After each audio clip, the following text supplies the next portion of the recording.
Bom, como as funções de mínimo e máximo, a gente também pode ter funções de agregação que tira a média, soma e contagem. Aliás, é muito mais comum a gente ter uma função de agregação que tira a média, por exemplo, sei lá, média de alunos, né?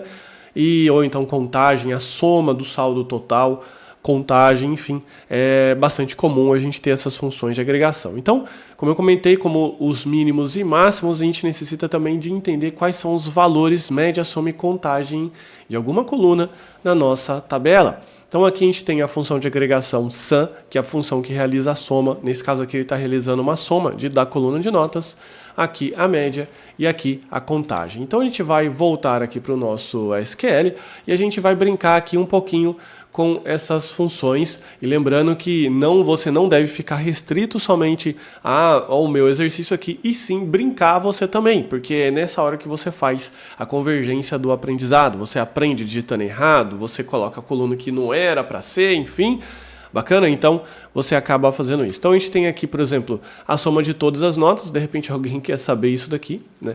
A média por uma nota é muito mais comum, então hoje na nossa carteira de clientes que está aqui hoje no banco de dados, a média é 3, então a nota aqui vai de 0 a 5, legal? E também uma contagem.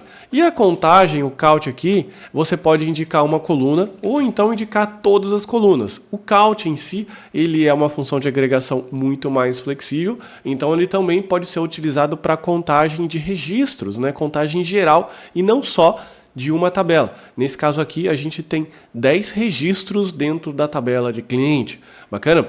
A função count ela é uma função que executa muito rápido, então por isso ela é utilizada normalmente junto com a função limit e offset, para que você possa saber quantos registros tem e então dividir pela quantidade de registros que você quer exibir por página. Como eu comentei no exemplo anterior, eu tenho 250 registros, por exemplo, e quero mostrar 25 registros. Então você faz um count, retorna lá, por exemplo, 250, que aqui, como eu comentei, tem poucos registros, mas suponhamos que ele retorne 250 e você divide aquilo por 25. Essa divisão ele vai dar 10 páginas. Bacana? Então é isso, a função count é uma função bastante simples, a qual você também deve brincar, não só a função count, mas a função de média, enfim, as funções que a gente aprendeu até aqui, tá bom? Então a gente vai ficando por aqui, um forte abraço.